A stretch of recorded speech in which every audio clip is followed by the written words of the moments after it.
Good morning. Welcome to the January 12th meeting of the Curriculum Instruction Committee.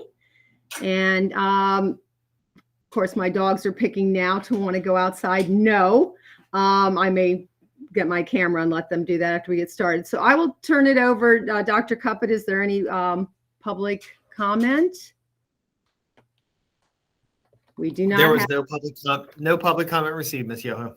All right, very good. Thank you. And any comments? We're still missing Mr. Johnson. I'm assuming, I hadn't heard from him, so I'm assuming he'll join us. I know he's teaching, so he has some other complications sometimes. Ms. Johnson, did you have anything you wanted to say before we started? No, just good morning, everybody, and thanks for your continued service to our students and our system. Very good. All right, and do we have any corrections or additions to the minutes? And I'll probably come back to that in case Mr. Johnson does. So I'm going to table that till later in the meeting if he joins us. And with that, we are going to have the very great pleasure. Mr. Cash, I feel like I don't see you enough with COVID. And so I love getting your report about world languages, because I think I mentioned to you before that was one of my early longings, was to be an interpreter at the UN. It didn't end up going anywhere, but I do love languages. And we had the pleasure of attending, oh my gosh, and it's escaping my mind, but the ceremony from the school. And you actually, and Tamil, there we go, the Tamil school. And you actually had looked up and were able to greet them in Tamil. It was very impressive. So with that, I'll turn it over to Dr. Cuppett and you. Yeah, so good morning. Thank you, Ms. Yoho, for that setup. Yeah, Dr. Cash is here to present on the regular updates that we provide from our curriculum team to the CNI committee. He has some exciting information about some of the things that you might have heard about over the last couple of years. So at this point, I'm going to turn it over to him, and I'm going to go ahead and share the presentation. If somebody can confirm that, oops, yep, there it is, that they can see this. Everybody see that okay? It's coming up, yes. All right, okay, so I'm going to turn it over to Dr. Cash at this time. Thank you, Dwayne. Good morning, good morning, good morning. All in English this time, Ms. Yoho, I apologize. So world languages, and I am Dwayne Cash, and it's always my pleasure to speak with you. Moreover, it's my pleasure to serve in this capacity for Frederick County Public Schools. Thank you for the opportunity. The first couple of slides, as you will see, have the aspirational goals, Frederick County. Dr. Cuppett, I'm ready for the next one. And our priority two, that we are endeavoring to raise the achievement for all students and eliminate achievement gaps, and we look at the data for the same. Our current offerings are that we offer ASL in 4 of our schools. Just can't find enough teachers. The state and the nation produce very few of those. I have tons and tons of interest in ASL. We could probably use 4 or 5 more of those teachers. Just can't find them. French is now in 8 schools. Our Latin at this point is in 2 schools because we have only 2 teachers remaining. At some point, we had the largest Latin enrollment in the state of Maryland. Spanish in 10 schools, and Spanish for bilingual speakers to address the literacy issues of some of our students that come to us from Latin America in 3 schools. Next slide, please. Dwayne, I just had a quick question as well for the Latin, because we have 2 teachers remaining. Is that like ASL, another area where it's difficult to find teachers who are certified to teach that, or is that just because of declining enrollments, or possibly a combination of both? Dr. Cuppett, extremely hard to find those teachers. We even partnered with UMBC, which has a wonderful, wonderful program in the classics. And they do tend to attract students in the classics. They are just going into other areas and not going into teaching. So yes, those people are becoming harder to find. Our world language offerings there, We have French in 4 schools. I'm excited to share that working with the director of middle school, Tom Saunders, and I put together 2 virtual sections of French that are, one is taught by a middle school teacher and the other one is taught by 2 high school teachers to students who remain in their respective middle schools with a paraprofessional in the room with them, because we had so many students signing up for French at schools where there isn't a French teacher. So we were able to come up with that possibility for them, and hopefully we'll be able to utilize that as an example of some other things that we can do. One of the pearls of the pandemic, we call it, that we were able to take care of that virtually. Spanish still in all of our schools, and at one middle school, which is Monocacy, we have the Spanish for bilingual speakers. Can I ask why you think French in the middle school has shown such a resurgence?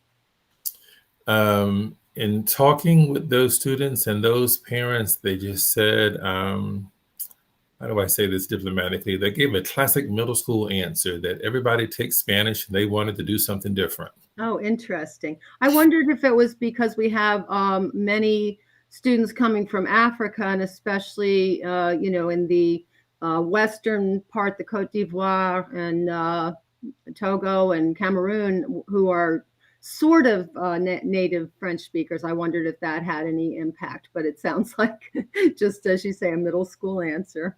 Yes. Okay.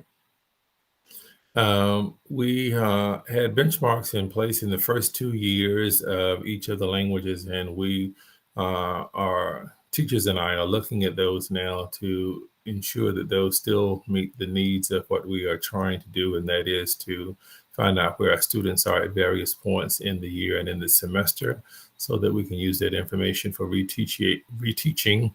I was getting ready to say remediating, and I was about to create a word, reteachiating. But those will be happening in levels 1 and 2, likely to be reinstated. There are 4 of those those are currently under revision. Again, the teachers and I are working on those. The articulation, we last year, again, it's one of the pearls of the pandemic. We had practically every middle school teacher in the county was able to articulate with persons in various parts of the county. I was fortunate to be a part of many of those conversations, and we talked about everything from resources to different strategies, GIMKIT, just different kinds of things. That has presented some challenges now since teachers have returned to the building.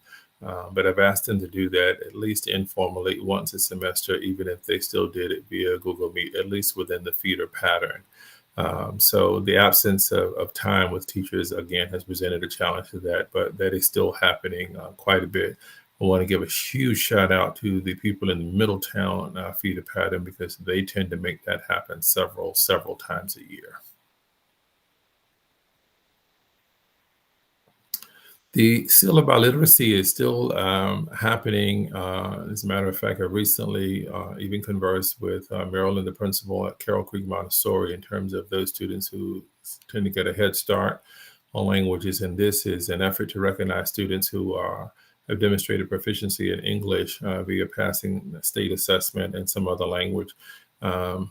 You will see information here about German, Hindi, and Russian classes that we do not offer, because the student does not have to sit for the class in order to take the assessment. So some of the students, Ms. Yoho, that you mentioned earlier from the African countries, can sit for a French assessment, one of the approved assessments that is, and actually be awarded the seal of biliteracy, which we designate on the high school transcript, and we are working with colleges to get an MOU. Hopefully that one day it will translate into some credits as well.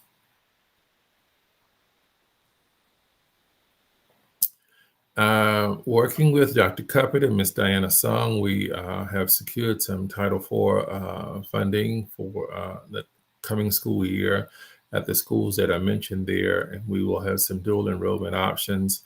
The impetus behind the movement was to bridge some of the gaps in opportunity, took a look at equity, and try to address students at those schools who, for reasons of SES status or for reasons of transportation may not otherwise be able to get to the community college to take a course, and hopefully giving these students an opportunity to earn credits for 101 and 102 will continue to create the pipeline to FCC and other schools.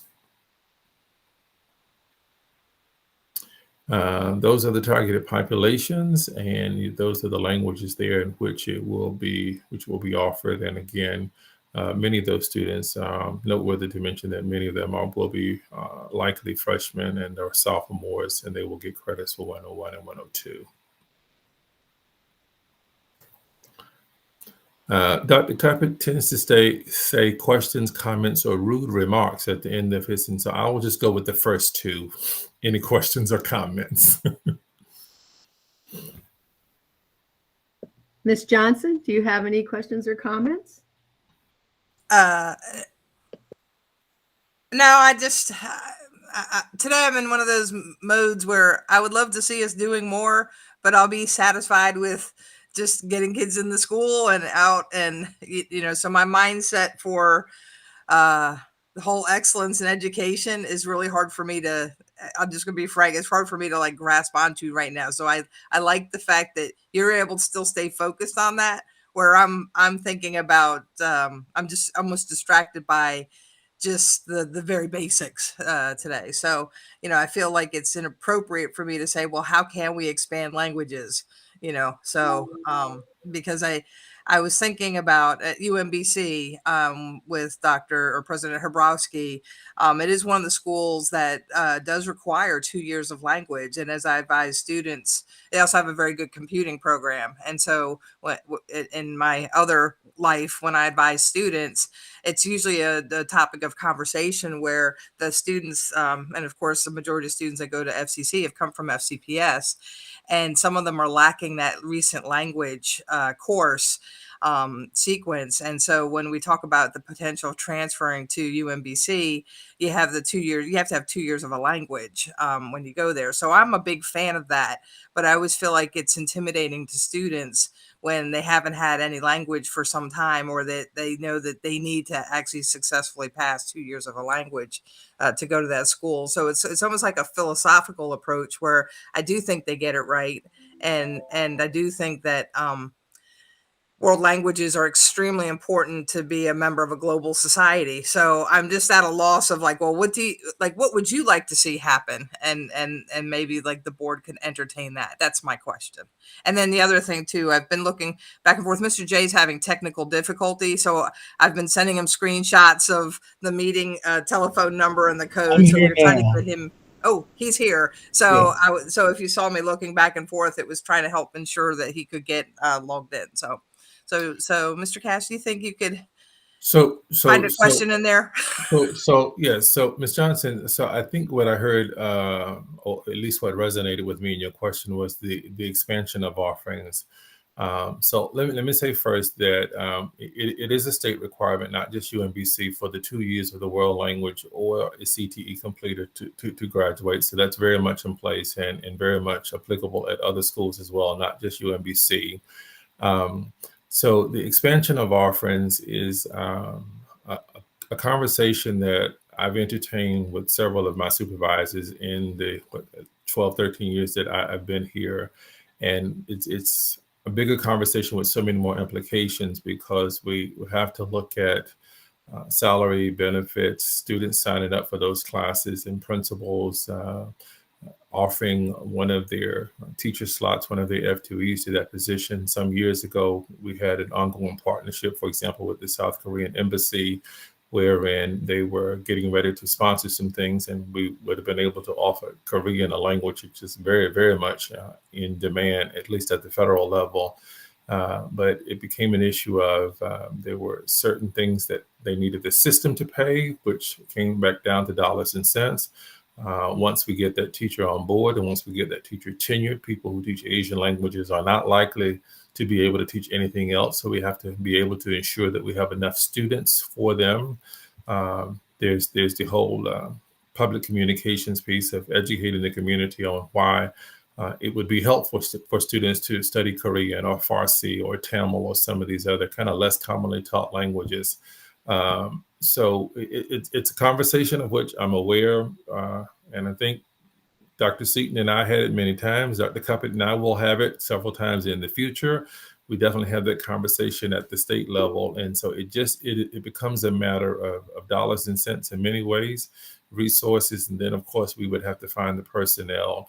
Our surrounding systems offer Italian. Some of them offer Japanese. PG County, for example, has a very flourishing program in Portuguese. Finding persons who are interested in coming into the teaching field for that and to be able to sustain that over a course of time, because we would need to have them hopefully beyond the 2 years, not just for 1 and 2, because as you're aware, those are very minimal competencies. There's not really a whole lot that you can do with the language after 2 years. That remains a challenge for Frederick County. Mhm.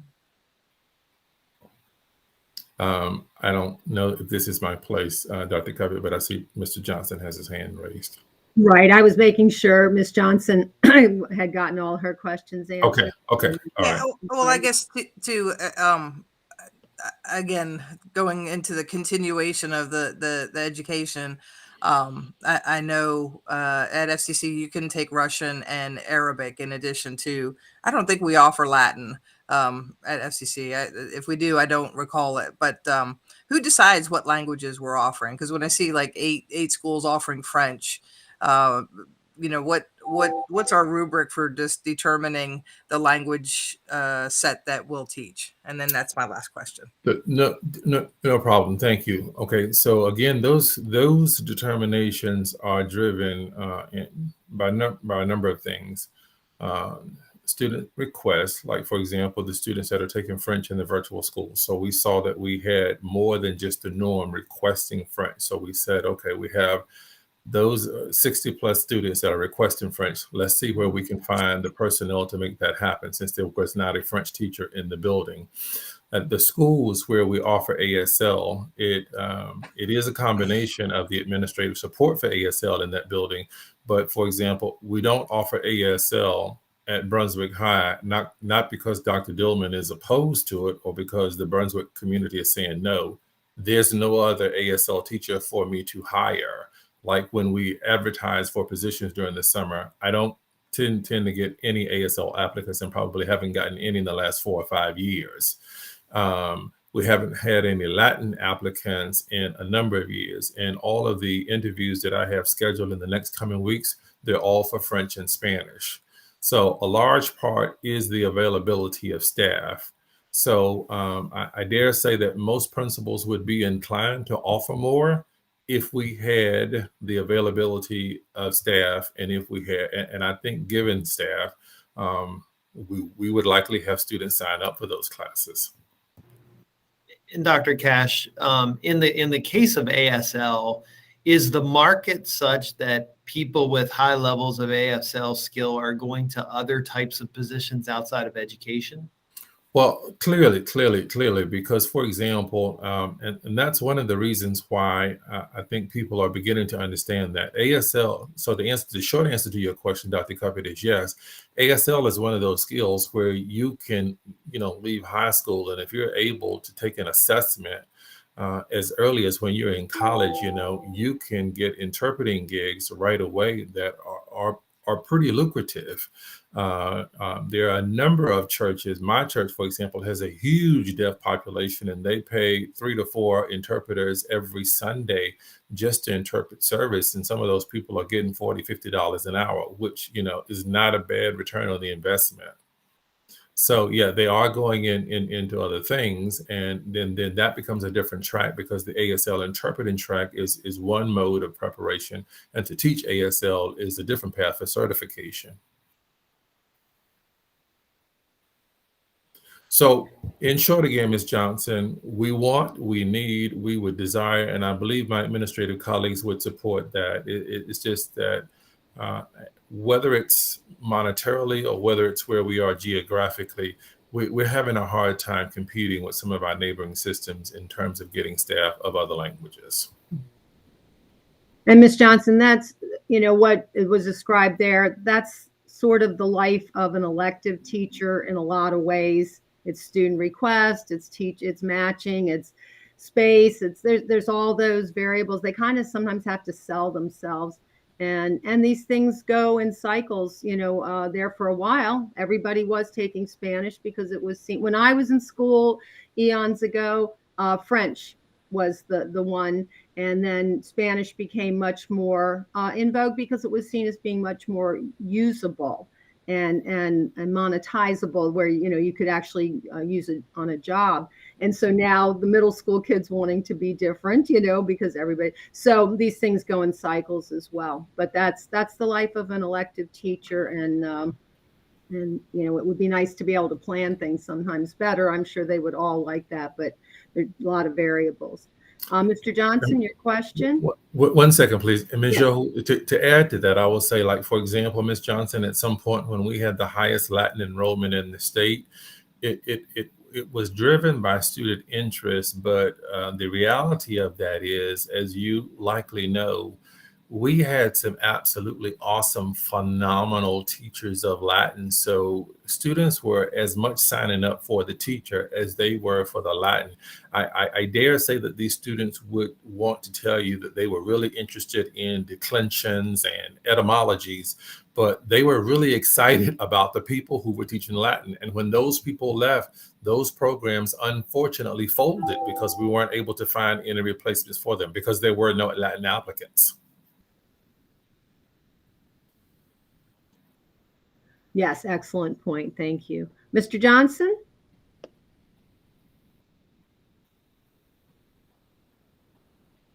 We are not hearing you. Well, thank you. Can you hear me okay? Yes, sir. Okay, awesome. So to the question, what I'm hearing about is more offerings. And so what I'm going to be, I'm thinking of is basically is creative possibilities, like how we can. I heard the explanation of why we possibly cannot. I'm looking for creative problem solving in terms of how we can. I know right now my son's taking Latin, and that's through a virtual flex program. And so I know if we can't find applicants that are doing that. I know we just purchased the Tutor Now program that has teachers around the country who can offer subjects to our students anywhere, anytime. Is there possibly a software or a program or someone or a third party vendor who has people on hand to teach, or maybe even a purchased course? Someone's already taught the lessons, has it virtually, and kids can take elective. Pardon me. Yeah. There's real life kicking in. So, like a third-party vendor or app or pre-saved video program that students can take an elective, maybe have a flex period and go into a virtual room or go into a computer lab and take the course that way. Maybe we don't offer it directly through our own HR, but we have it to where we can offer it to them somehow, some way. So again, Mr. Johnson, the answer to that question has manifold possibilities. Dr. Cuppett and I have a curricular briefing today at 12 noon, where he's meeting with each of us to kind of become apprised of what's happening in our areas. And that's one of the things we're going to discuss, are virtual offerings. It's my understanding from Mr. Watson that he has a very set budget. What are the implications for that? I presume I'm talking to the right people on the board, because now we're talking about money. So, because virtual offerings that are approved by MSDE, those indeed are available. They cost money. Then the other part of that, which is a challenge, it's not an impossible challenge, is for an administrator to arrange the schedule in terms of where that student or those students are going and who's supervising them with the appropriate equipment in order to take that class during the school day, because then that takes the place of a block during the school day. So I promise you, I'm not trying to sound pessimistic, because far be it from me not to want to offer more languages. I just want to present the reality of why those things come with the set of challenges that they do. So is it possible? Yes. Money we need. There are tons of offerings out there. If our students wanted to take some other languages that are offered by other school systems, MSDE has already approved those from third-party vendors. Okay, but there is a price tag associated. Well, that's going to be indicative of most things, price tag with it. But we just purchased the tutor analysis software, so we can, if there's a request to the board for that, and if it's viable, we can look at cost-efficient ways to purchase those things. I know Latin is being offered now in CPS through that, which is exactly what you mentioned, through an elective program, the flex time period, in the computer lab. So I know it's happening now in the county.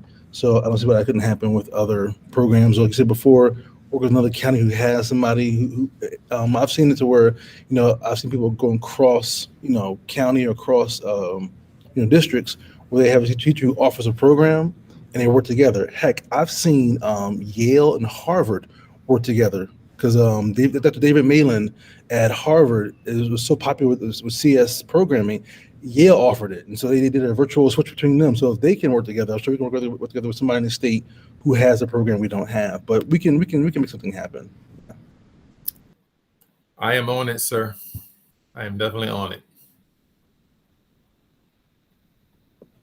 Very good. Yes, a couple of things, more points, I guess. ASL, that's always one of the things that my son has made that point, is that great language to take, because you really can convert that into making money, and the need is great. I worked with two wonderful interpreters a few years ago. I had a student in the class, and they were a great asset. And so them knowing their stuff and watching out for the student was wonderful. And you've already addressed some of the other things. The Latin. Oh, I would love to see Latin, just because I know some Latin teachers retired now. And, one of the things is it's not a spoken language. So that kind of incentivized some of the students who couldn't picture themselves speaking it, a foreign language so much. But it also gets you into the whole just etymology, as you were talking about. And, I used to tell my students I would love to be an etymologist, not an entomologist, but is that, pre-med, law, so many of those use the Latin basics for their terms. My brother has a PhD in immunology, and in college he took a Latin course for pre-med students. So I'm glad to hear about the use of virtual, because that seemed to be such a natural fit going forward, where you might have a teacher somewhere and student interest other places. So I'm glad to hear that that's being explored, and Mr. Johnson's idea of being creative. We also run, my little association brain goes, oh, we do have some issues with our associations and MSDE, and some of those bridges have to be crossed. But we definitely need to start thinking.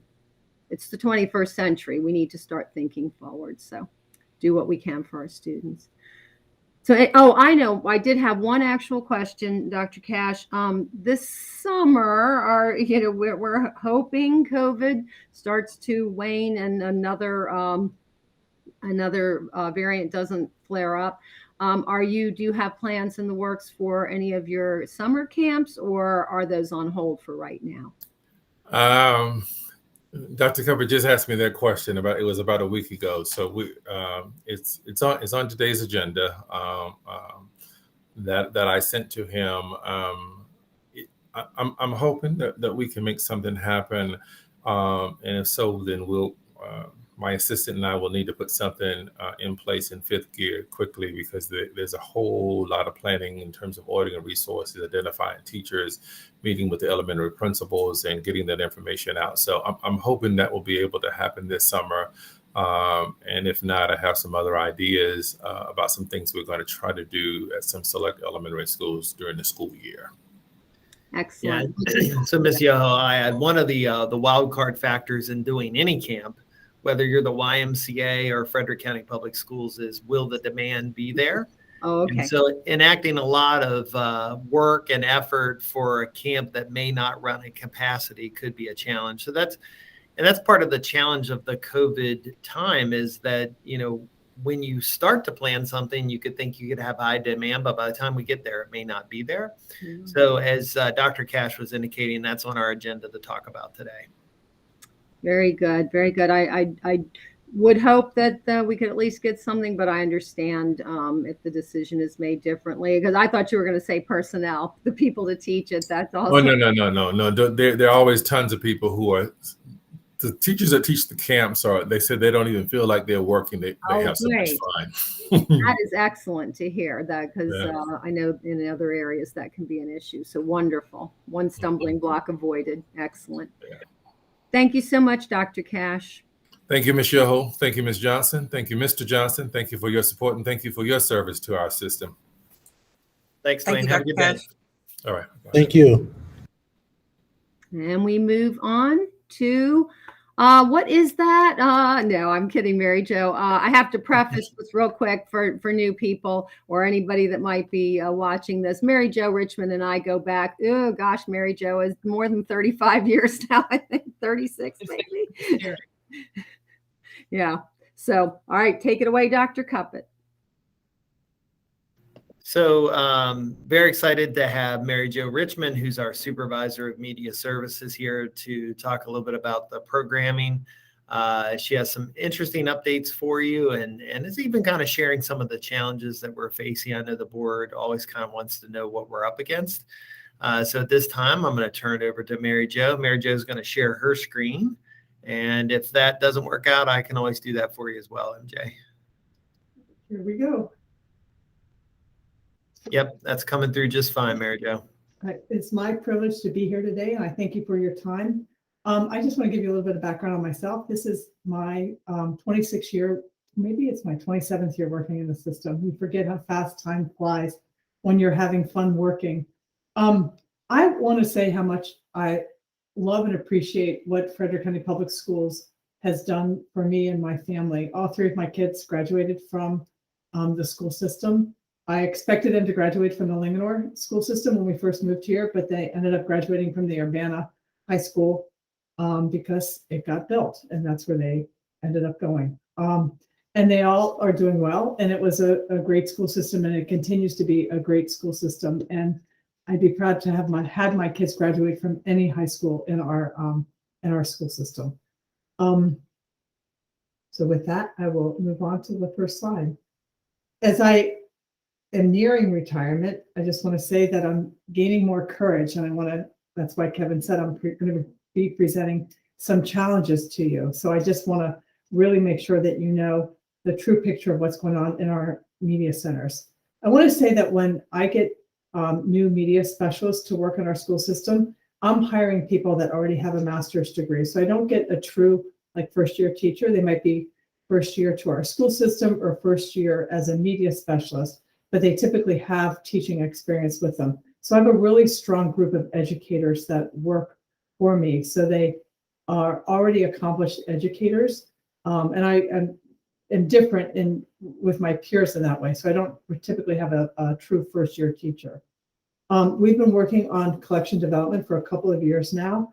And the whole purpose of that is to really diversify our collections. And it's been going great. It's been phenomenal to do that. The same care has been given to our ebook collection as been given to our print resources. Some of the best things that have happened is several of our schools have shared some of the communications that they've received from parents about the diverse books that their kids are coming home with. And at some point, it just brings you to tears that we're seeing some of this for the first time in the 13 years that I've been supervisor. And we've been seeing it for the past 4 years, really. And it started really when we started adding LGBTQ books. And then we're adding, the real strength in books of color right now. And parents are just thrilled that we've got these books in our collection, and that it just is really, with the LGBTQ books, we're hearing from families that it just gives them a way to explain to everybody that these are families that we have in our neighborhood. These are families that we have in our family. And now with the diverse books, it's my kids are coming home with books that reflect our own families. They're just there. It's the way it should be. And it's not that I want to say that our librarians are doing the right thing. It's because the publishing industry has finally caught up with where we need to be in America, that we're finally able to do this. So it's been really incredible that that we can do it. And the books are remarkable. They're just such great stories. But here's the negative of the collection development work that we're doing. There's some real time constraints to it. It's very, I don't want to say it's easy to purchase books. That's the fun part of the job. And the books come in, it's exciting. The books get put on the shelves. Everybody's excited about checking out the new books. But the other part of it is that you have to do reading and inventory. I want to say that when I checked recently, we still have 1,300 VHS tapes in our collection. I don't know if you still have VHS tapes at your house. We haven't had VHS tapes at our house for a long time. One of the oldest VHS tapes we have in our collection is a 1970 VHS tape on Napoleon. In 1970, I was in 8th grade. I'm in my 60s, just to put that in perspective. I don't think that that's actually getting used in our schools, but it's there. And we still have VHS players in our schools because people in our schools don't have time to pack those things up to send back to the warehouse. And I know you know that's a reality, that people don't have time to do the right thing to get rid of these things. So it's a possibility that this 1970 VHS tape could get shown to our students because somebody doesn't have the time to plan appropriately and somebody's out sick and it could get shown. Kevin? Well, and I think for the public that might be viewing this, somebody might say from a common sense perspective, why don't you just throw all that stuff out? And that's not how it works when things are already an integrated part of our media system. So Mary Jo, why don't you talk about the nature of that? Right. We can't throw things away because that's against our policies and regulations. Things have to be removed in a careful way with removing identifying information. And then it gets boxed up and sent to the warehouse, and the staff at the warehouse has to remove it the way that they've been instructed to remove it. So it's a time-consuming process. Right. Thank you for asking that, Kevin. And in all fairness, the content from 1970 on Napoleon hasn't probably changed that much. He's an old person, so it's not going to be incorrect information, but it's probably just going to be taught differently today. So, but I just wanted to point out that. The other side of it is that we do have print materials in our school libraries that is, you know, when I'm in there and I'm helping a librarian do some work, that can be concerning because the way we teach materials today, or the way that books are written today is a little bit differently because books, we've got books on our shelves that are 30 to 40 years old because we don't have time to go in and read appropriately. And school librarians need that time. And secondary gets to choose, they get to schedule differently than elementary gets to schedule, but they need time. And that's one of the things that they don't have. So I just want to point that out to you. And the other thing they don't have time to do is to inventory. And most schools haven't done a complete inventory since we eliminated media assistants in our schools. Mary Jo, if I can just add in, one of the work group or the 5 position work groups that met last year, one of them was media specialists, I think secondary media specialists.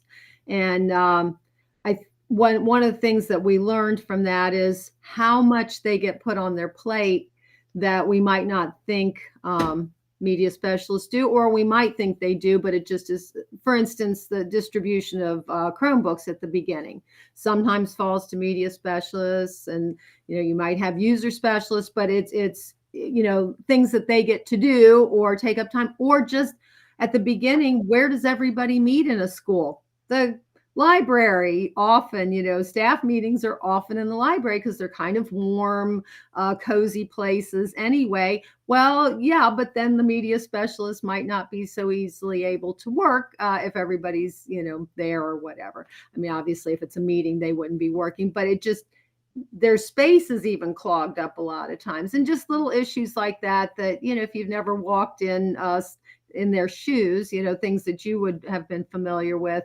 that I learned from that. And I don't know if Ms. Johnson, Mr. Johnson remembers some of those issues, because there were 5 different groups giving us reports, and it was a lot of information. That's exactly right. And it's hard. It's hard even when those meetings are over to put the library back together to then get on with their day. Yeah. So that's exactly right. So as I continue with their with some of the initiatives, we created all these blueprints to work, which was great.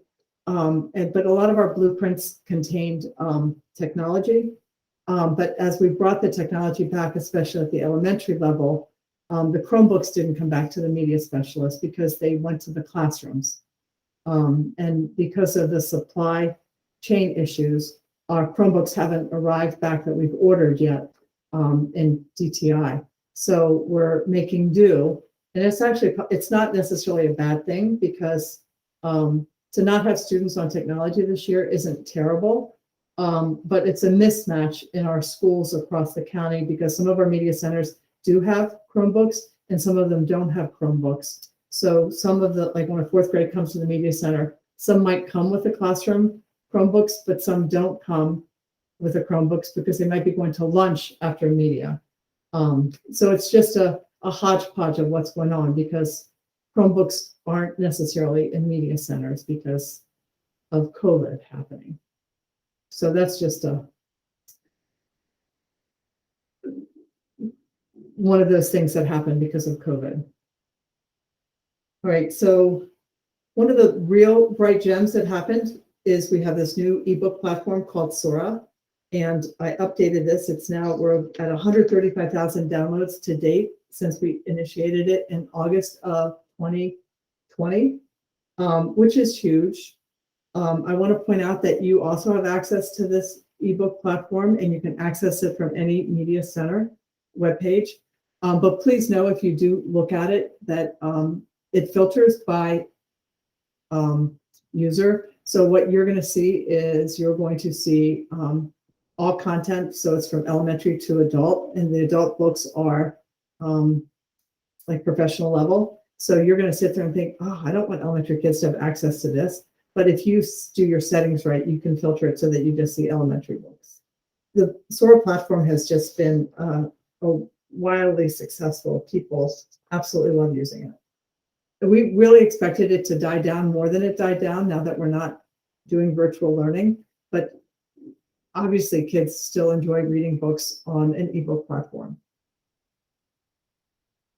When we closed school for 2 weeks for COVID, most of our school libraries pushed out tons of books for kids to read for those 2 weeks. One school sent out more than 4,000 books on that day. And then we didn't come back to school for a very long time. In that time period, we lost a lot of books, and it was a nationwide problem. It was not just an FCPS problem. FCPS made arrangements for us to get grant funds to replace those lost books. We could identify to the book to each school which books didn't come back. It was like a shot in the arm to our schools that didn't get those books back to receive those funds to replace them. It was very, very exciting, and we really appreciate getting those books, those funds to replace those lost books. It was significant in some schools. One school only lost 2 books, but some schools lost, up to about $11,000 worth of books. So it was great. And other exciting news in the county is that our public library just purchased the same software we use for circulation. So now when our kids access the public library, they're going to see the same software to search for books as we use. So it's going to make that integration and the partnership that we have with our public library seamless. So we were very excited to see that the public library purchased what we purchased. And now I'm going to see if you have any questions, any concerns. Mr. Johnson, Ms. Johnson? I just want to thank you for your service and your very thorough review of what our needs are for improving the system. So thank you. Thank you. For your service, and congrats on your retirement. It's coming to an end, so I just keep thinking about that and what our system needs is exiting right. I still have a couple more years in me, but Can I ask, thank you for your presentation as well. Can you expand any more on our relationship with the library? Because I do see that they have an array of things that are very useful to our citizens. And I'm not so familiar with what relationships we have between FCPS and the library in terms of like sharing the resources. And one thing in mind that comes to mind in particular is their portal into LinkedIn Learning. Used to be lynda.com and now is LinkedIn, which has just a tremendous amount of training material in there for a variety of areas. So I guess I was hoping for just like a little brief summary for me and anyone who might eventually or be watching now or later on what our relationship is with Frederick County Public Library. we have a great partnership agreement that gets updated every 2 years. And as part of that, we also have something called the Student Success Card. And if you go to an elementary webpage, you'll see on the right-hand side some things called Sites for Students. And one of them is FCPL. And on there is you take 5 digits and then add a student ID number to that. And with that, you can access LinkedIn. I wouldn't do it for elementary necessarily, but for LinkedIn Learning, because it's more of a high school platform. But with the student success number, you can access any database that FCPL has. So our students are able to access the products that FCPL purchases. So it's awesome. So all those databases that they have, we can also have access to.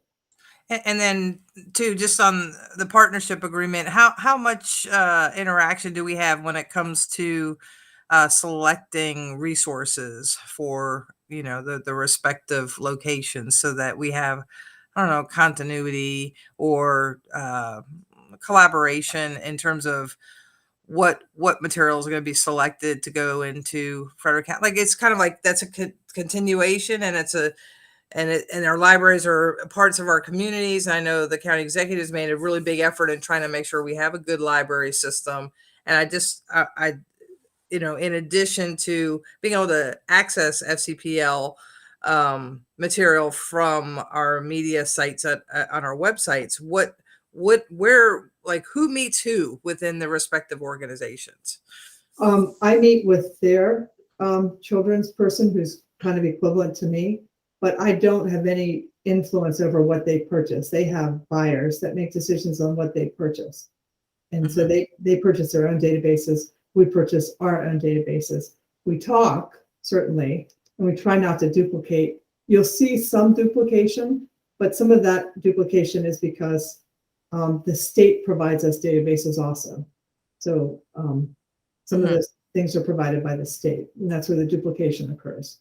Other than that, the duplication should be minimal, and there is hardly any duplication of databases outside of what the state provides us.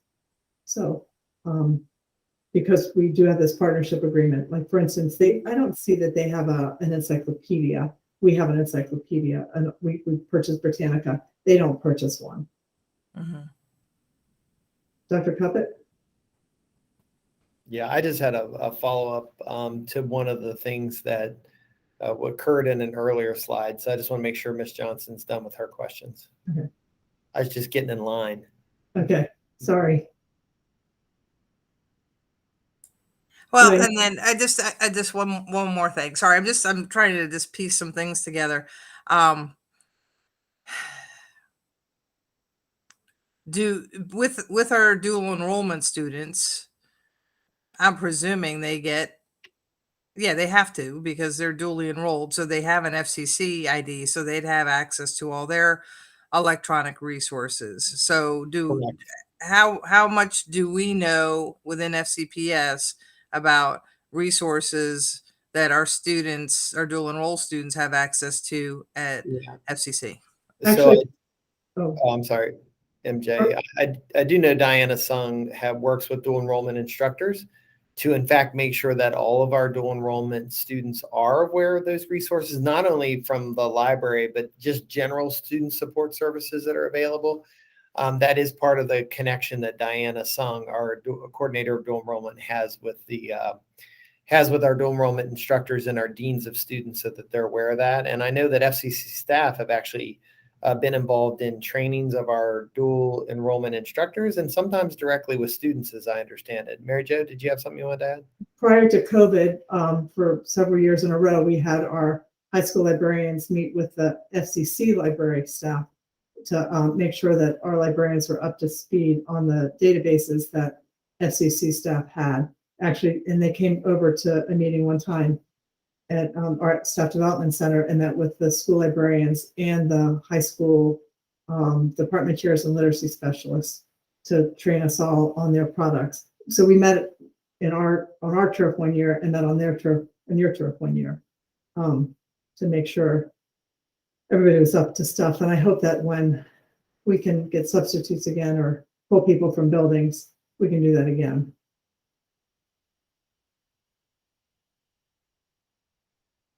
So I just had one thing I wanted to point out from one of the earlier slides that Mary Jo had shared. One of the things that comes with a dedicated approach to increasing the diversity of our collection so that our students can see themselves in our, whether it's curriculum or library media services or whatever we do, we are seeing nationwide a trend in book challenges where people in the community may not be excited about a particular book. So we just want to make sure that board members were aware that those two often come in hand. And we've seen that in local districts, even as some significant controversy in the York area in PA, which is not too far from us. That eventually resolved itself and the board landed in a good spot. But that is something we want you to just certainly be aware of. Wouldn't want you to be surprised that those types of challenges might come out when we add books to our collection. Yeah, that's was actually going to be on my list if we were here. I'm not personally hearing of them. I remember back, and again, Mary Jo and I know each other from preschool, when not ourselves, our kids were there, and she was doing a book fair at the preschool long before she became a media specialist. But I remember back in our earlier days, Mary Jo, actually going to Hood College with Dr. Marco's father and some of the other cabinet members and all at that time for Frederick County School. I was still a parent, not just a parent, but I was not an employee of the system. I was an involved parent, and hearing people come and speak. I'll never forget, because they were actually laughing about lifelong learning, like the term lifelong learning, and then everybody that was there to support laughed, and it's like, oh my gosh, I'm in the wrong place. But books, and there were challenges to books back, I guess it would have been in the 80s when our kids were starting school. And it kind of seems like since then we haven't had a lot of issues. We frequently get requests or inquiries as to whether or not we have a particular book in our collection, and that's usually when that book gets some kind of media coverage or appears in a discussion forum somewhere in the community, and we'll get an inquiry about whether or not we have it. But there is, of course, the community. There is a formal process for reconsideration of instructional materials. Mary Jo is very circumspect about how things are selected with our media specialists when we put them into the collection, and following our regulations and procedures associated with that. So who knows? It could happen tomorrow. It could not happen for a couple of years. We just don't know, but we wanted you to be aware. Yes, very interesting point there. But I am glad that I think our whole board would agree that as we want equity and diversity, that I'll never forget Twin Ridge actually for 2 years had all boys classes. Was that before or after you were? I think maybe before, I can't remember, Dr. Cupp, but if you were there, or Okay, so it was after you were there. Yeah. And so we had a 4th and a 5th grade teacher that taught an all boys class because of the principal. But the whole school did a study on gender, and I went to an in-service provided by somebody outside of the school system. And I'll never forget that person saying, I think it was Gail Bromberg, maybe, that, let's see, how did she say it? Kids want to read about themselves. So gender is very important, but race trumps gender. And then I happened to be reading a book about young Marie Curie with my 3rd graders. It was a book that schools had multiple copies for reading, many of them. And the boys they only liked the page where her younger brother was shown on like one page. And it just struck me like, oh, wow, yeah, they're picking up on that because the boy, so they mirrors them more than young Marie. And so that was interesting for me. So kids want to read about themselves. You also want to read about people that are different. I mean, one of my favorite books from youth was All of a Kind Family. It was all hyphenated. And I thought it meant because they were all nice, but no, it was because they were all alike and they were stair-step. It was a Jewish family at the turn of the 20th century in like Brooklyn. And so very different from my growing up. And I just loved those books because gave me a different experience. So King of the Winds, one of my favorite childhood books. But anyway, while you were talking, I was looking up Sora. So I was able to get on there. I didn't go too much in, so I'm sure I would have had to log in, but saw some of those. But otherwise, I'm seeing a lot of variation in school websites. And so some of them, the media center is a very complete kind of link. And some of them, you're not getting through to the media center from their website. So might be something to follow up. I mean, a couple of the schools, it's just like rules and regulations for the library. And it's like a page, not links. And so I was just, and there's no Frederick County Public Library on the home screen. Often that's on the media page if they have a bunch of links. So just to mention that it's, and I know there's a lot of times not consistency. Each school kind of does a little bit of their own thing, but that some of them, I'm wondering how do their students have another way to get to their media center if, Yeah. So Karen, I think that's something that we could have Mary Jo and her team look at real quick. It might be the fact that the media specialist is thinking it's going to a page and it's not connecting, but we'll double check that and see. From my experience, most media pages are pretty consistent. So even if you wanted to follow up with an email through the ones that you looked at, Ms. Yoho, and send that to Mary Jo, we can go in and double check those. But we'll take a look through that because I think that's a very fair expectation. Yeah, I was thinking randomly, so I'm not sure I could even find them, but I can control the media page, but I can't control the home page. Right. So, but when I'm clicking on media links for, some of the schools, it's not necessarily bye, Mr. Johnson, we'll see you later. It's not necessarily like I'll just bring up Lincoln because I just picked one randomly, Lincoln Elementary, and I can get to I can get to Sora from here. I can get to FCPL, a lot of other things that looked a lot more standard when they had them. But a couple of the schools, and I'd have to go back and see, I don't remember, just went to like here are the rules of the library and no links, no actual other like web page. So I just mentioned that because We'll check. Thank you. Yeah. Not a big deal. Well, could be a big deal to those kids. It's a big deal. They should be working. Yeah. So, I don't think I had anything else that's coming to mind right off. How do you get your hands on one of the VHS machines? We have a bunch of VHS tapes at home, and I often think, what are we doing with these? I'm bad about going through things. The warehouse will probably sell you one. I will check with them. And I almost feel like I have to see this Napoleon tape now, but that's very funny. Oh, thank you so much. And I know, Mary Jo, again, we go way back, but Mary Jo, I've always found was one that I don't want to say it was brave, but sometimes in just taking what seemed like a very common sense stance, it ended up being a brave thing to do. And maybe I go back to not keeping score in kindergarten t-ball. But anyway, I'm going to have fun when I retire, Karen. yes. I'm doing the comments, trust me. So I do appreciate your ability to kind of do a 360 view and kind of that on high and not get tangled up in ego or it being about you. It really is about the kids and what's best for them and what's good for the staff. So I appreciate that about you. Thank you. I appreciate that coming from you.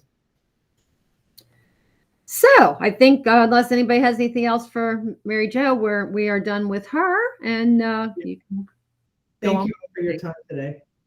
Thank you. Bye-bye. Thank you.